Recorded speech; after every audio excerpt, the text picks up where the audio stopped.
Donnez-moi la main, je vais parler un peu. J'aimerais casser avec un marteau spirituel cette forteresse-là que nous avons dans nos têtes.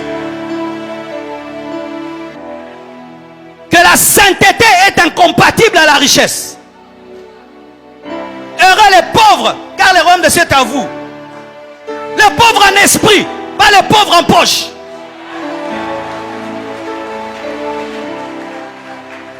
Ça, c'est l'évangile des colonisateurs. Quel est le plaisir d'être pauvre? Quel est le plaisir d'être pauvre? Même si je crains Dieu, quel est le plaisir? Je ne vais pas chercher une chose que Dieu ne veut pas me donner.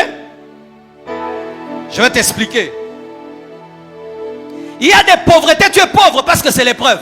Ok, Dieu va te faire souffrir et puis il va te bénir. Mais il y a d'autres, ils attirent la pauvreté, ils aiment la pauvreté. Pourquoi ils pensent que la pauvreté maintient la sainteté? Écoute-moi mon frère, lorsque tu penses être plus sage que Dieu, tu vas souffrir sur cette terre. Là où même Dieu ne t'éprouve pas, toi-même tu te fais souffrir. Dieu n'a rien à voir avec un beau lit, avec une belle voiture et de belles chaussures. Dieu n'a aucun problème avec ça. C'est toi qui as un problème avec ça. Dieu a créé l'homme dans un jardin, un paradis. C'est là où nous botama, mutabotama na lifeloté.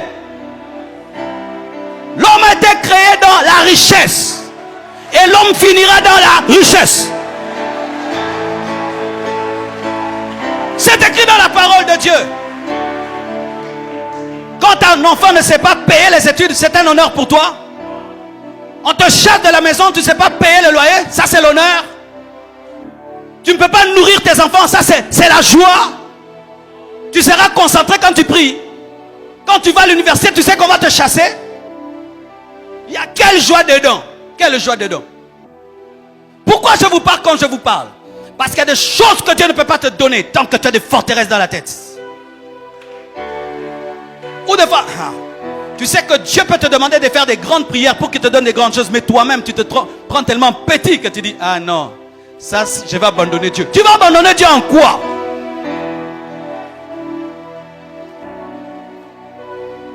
Frère, tu peux être humble et tu es millionnaire.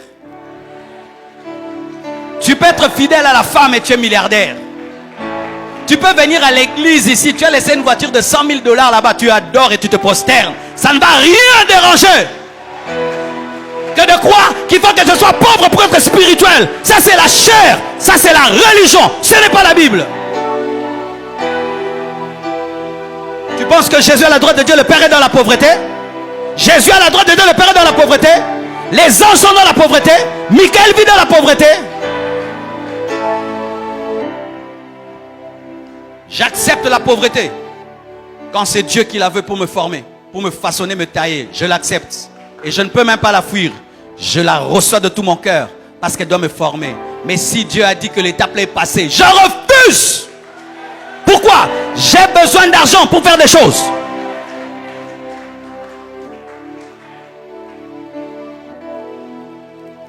Vous ne pouvez savoir comment le diable aime ça. Tous ces jeunes ici, ils ne croient même pas qu'il peut devenir un grand homme. Ils n'attendent que des miettes de Dieu, des miettes de Dieu. Et le pain de Dieu sur la table est en train de pourrir. Pas des grands rêves, pas des grands rêves, des petits rêves, des petits rêves, des petits rêves. C'est pourquoi les païens disent, vous voyez, Satan donne. Dieu ne donne pas. Dieu veut donner, les enfants de Dieu ne veulent pas recevoir. Ils trouvent que quoi? C'est trop encombrant. Frère, si même Dieu te donne 1000 maisons, c'est bien. Tu vas même mettre dans ta maison quelqu'un qui manque de maison. Si l'église un jour a toute une université, c'est bien. On ne va plus te chasser là où il y a l'occultisme. Si nous avons des entreprises, au lieu de t'imposer les mains pour que tu travailles, je te demande le CV.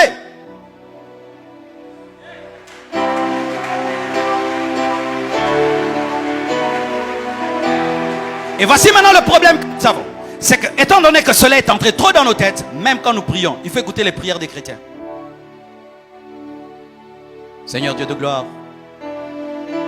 remplis-moi, remplis-moi, remplis-moi, remplis-moi, remplis-moi, remplis-moi, remplis-moi, remplis-moi. Une année, remplis-moi, remplis-moi, remplis-moi. 2 ans, remplis-moi, remplis-moi, remplis-moi, remplis-moi, remplis-moi. Vous priez que c'est moi comme ça tout le temps. Remplis-moi, remplis-moi, remplis-moi, remplis-moi, remplis-moi. Dieu ne donne pas que la plénitude du Saint-Esprit.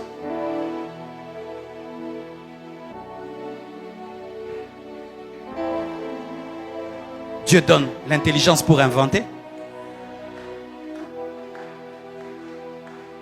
Dieu donne l'intelligence pour réussir dans les études.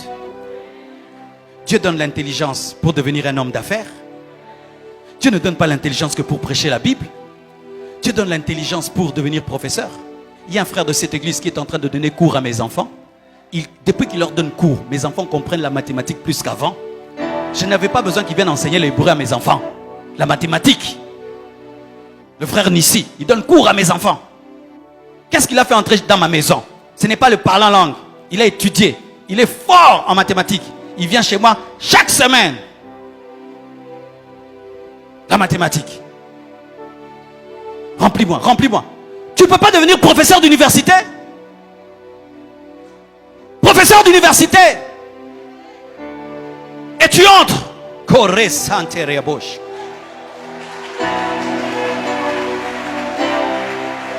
Tu auras plus d'impact que le pasteur, tu sais ça? Imagine un étudiant déjà, te respecte parce que tu es professeur. Mais il te voit ce jour-là. Tu es venu sous l'onction à l'université. Tu as prié toute la nuit. Tu entres là. Ils sentent que tu es venu avec la mathématique, mais avec l'onction.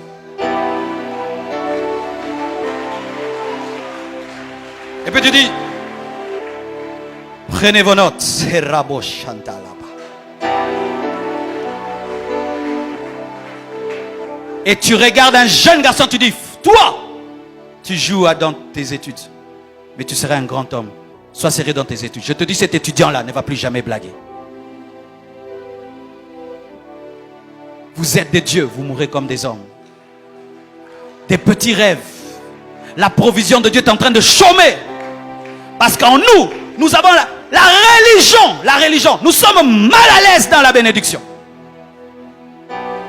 Mal à l'aise dans la bénédiction. Et je vous dis, moi j'étais aussi comme ça au début. Hein. Quand Dieu a commencé à me bénir, je pensais que j'allais perdre l'onction. Parce que moi, l'onction, c'était dans la souffrance.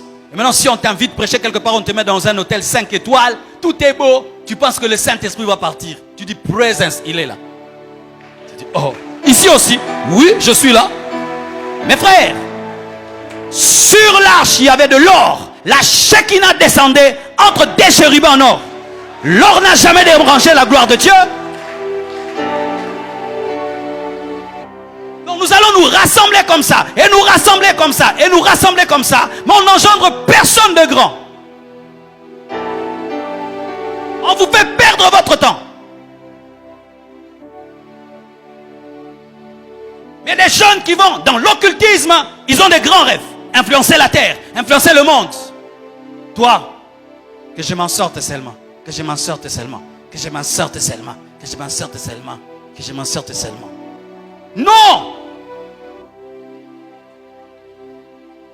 Nous sommes au temps de la fin. Et lorsque un match est à la fin, qu'est-ce que les équipes font? Elles sortent les meilleurs joueurs, meilleures stratégies, meilleures techniques. Et qu'est-ce que Dieu fait à ce temps de la fin? Il sort ses meilleurs. Tu es parmi les meilleurs de Dieu. Ayez des grands rêves, des grandes visions. Je dis toujours ceci. À moins que Dieu m'arrête, il dit, je ne veux pas te donner ça. Mais s'il ne m'arrête pas, je m'attendrai toujours à des grandes choses dans ma vie. Si lui ne m'interdit pas, je ne vais pas m'interdire des grandes choses. Pourquoi je vais m'interdire des grandes choses si lui n'est pas contre?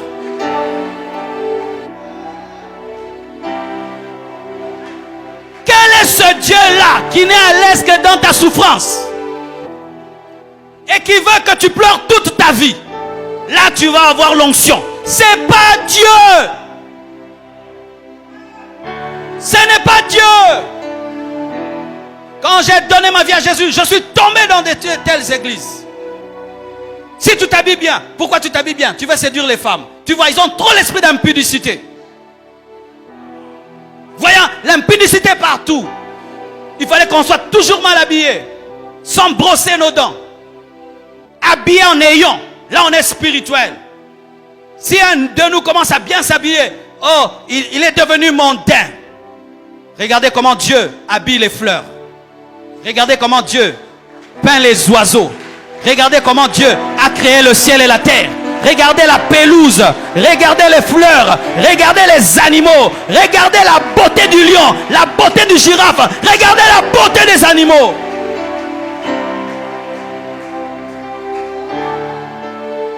Tu peux croire que tu es dans le christianisme, mais tu n'es pas dedans. Tu es dans ta religion qui est dans ta tête. Et tu ne feras jamais de grandes choses. Quand je vois des hommes comme Paul, qui n'ont pas eu d'internet, ni de télévision, de radio, influencer la terre, ils avaient une grande vision. Ils croyaient pendant qu'il écrivait, le monde lira. Il a bougé l'Asie mineure en 2 ans. 2 ans, un homme bouge l'Asie mineure. J'aimerais même terminer. Vous parlez de l'âge. Les païens, très tôt, croient qu'il peut faire des grandes choses. Il a 18 ans. Il a un grand rêve. 18 ans. Il quitte papa et maman. J'ai grandi, je suis majeur. Je vais chercher mon petit studio. Je suis grand. Mais les chrétiens, même à l'âge de 30 ans. C'est pas parce que Jésus a commencé le ministère à 30 ans que toi, tu vas commencer des grandes choses à 30 ans. Ce n'est pas un verset biblique.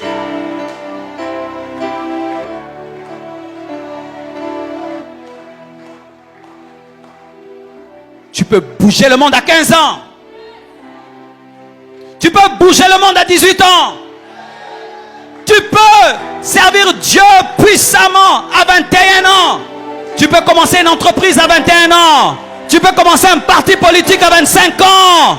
Tu peux devenir député à 25 ans. D'ailleurs, dans ce pays, les ministres sont des jeunes, les sénateurs des jeunes. Dans ce pays, c'est ce qu'on est en train de voir. Des ministres qui ont 30 ans, 40 ans. Pendant que toi, tu te chamailles pour avoir le foufou à la maison. Il y a quelqu'un qui est à ton âge qui est ministre. Pendant que tu perds ton temps, parler des gens. Matin, midi, soir. Quelqu'un à ton âge, il a une entreprise.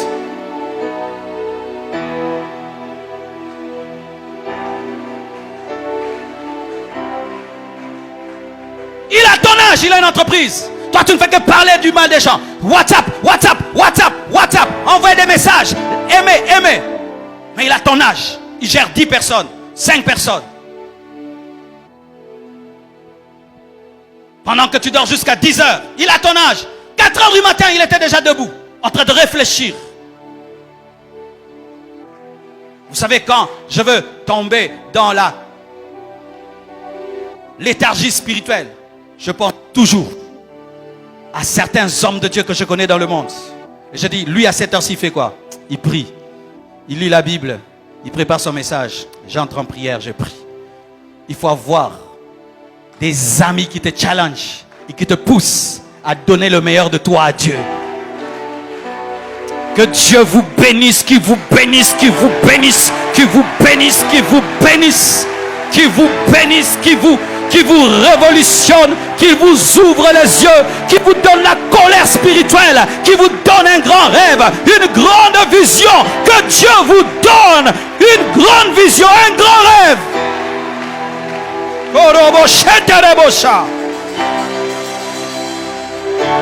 Alléluia. Alléluia.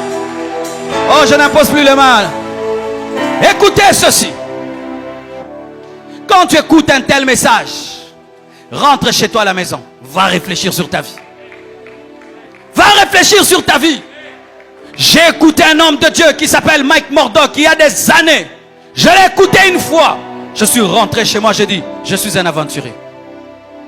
Il avait enseigné sur l'ordre dans l'œuvre de Dieu. Comme un homme de Dieu devait être organisé. Quand je l'ai écouté, j'ai dit, Marcelo, tu es un aventurier. Je suis allé, j'ai recommencé à ordonner ma vie. Tu ne peux pas avoir une journée sans agenda. Tu ne peux pas avoir une journée sans programme. Tu ne peux pas avoir une semaine, tu ne sais pas ce que tu feras. Tu ne peux pas te réveiller le matin, tu ne sais pas ce que tu feras. La nuit avant de dormir, on prépare ce qu'on fera demain. On s'assied sur une chaise, on fait le bilan de la journée, on prie et puis on dit demain je ferai. Et quand on se réveille, on sait déjà ce qu'on fera. Et Dieu lui l'ajoutera ce que tu ne savais pas. Mais toi tu dois avoir un programme.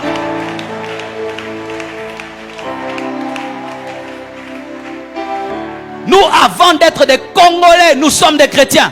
Oh, le Congolais vit au jour le jour. Moi, je ne vis pas au jour le jour. Je ne vis pas au jour le jour. Je vis avec un programme. Un programme de 2 ans, de 3 ans. Oui, tu peux planifier ta vie jusqu'à 5 ans. Cet homme qui est allé, qui a pris sa navette, Bronson. Son rêve depuis toujours, c'était quoi? Faire une navette. Allez. Il a commencé ça depuis sa jeunesse. Et voilà qu'il est allé. Un païen. Tu vas dire il est occultiste et tout. Il avait un rêve. Il a réalisé. Prier n'empêche pas tout ça, mes frères. La vie chrétienne, ce n'est pas aller à l'église et rentrer seulement. Non.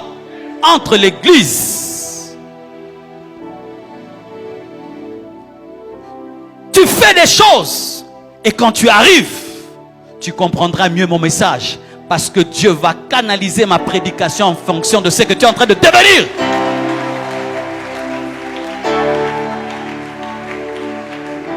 Soyez des guerriers dans la vie. Soyez des guerriers dans la vie.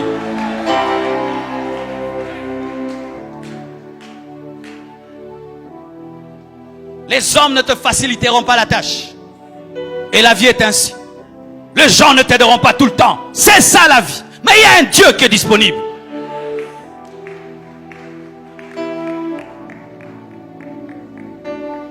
Des fois, quand on dit même, Satan donne vite et Dieu lentement, c'est parce que des fois, mes frères, quand un païen veut une chose, il faut voir comment il se donne pour l'avoir. Mais quand un chrétien veut une chose, quelle négligence, quelle paresse. Combien de chrétiens je chasse de ma maison alors que je les ai engagés pour les payer et les aider.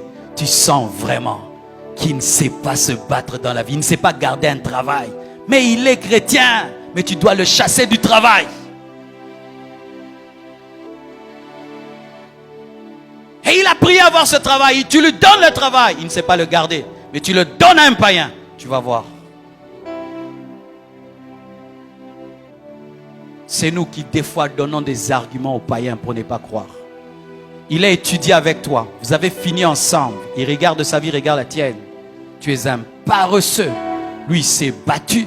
Il a fondé une famille. Il travaille. Il bosse dur. Mais toi, la seule chose que tu sais faire, lui prêcher. Lui prêcher et lui prêcher.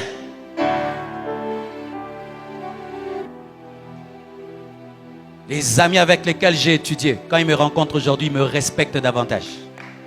Ils me respectent, ils me craignent. Ils disent, ce que tu nous disais était vrai. C'était sérieux. Il y a plusieurs manières de prêcher l'évangile, mes frères. En réussissant aussi dans la vie. C'est aussi prêcher l'évangile. En réussissant aussi, c'est aussi prêcher l'évangile. Lèvons nos mains, prions.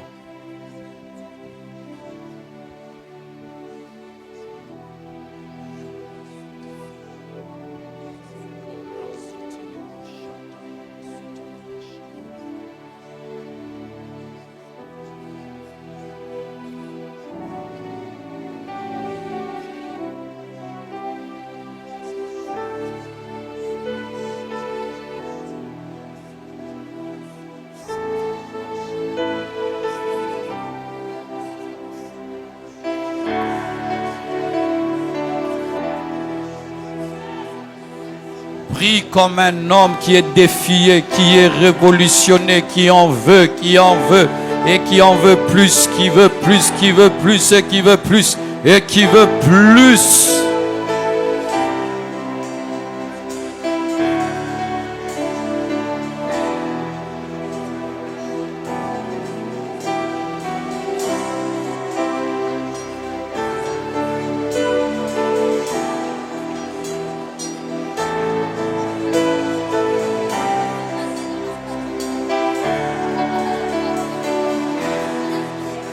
Tozobondela.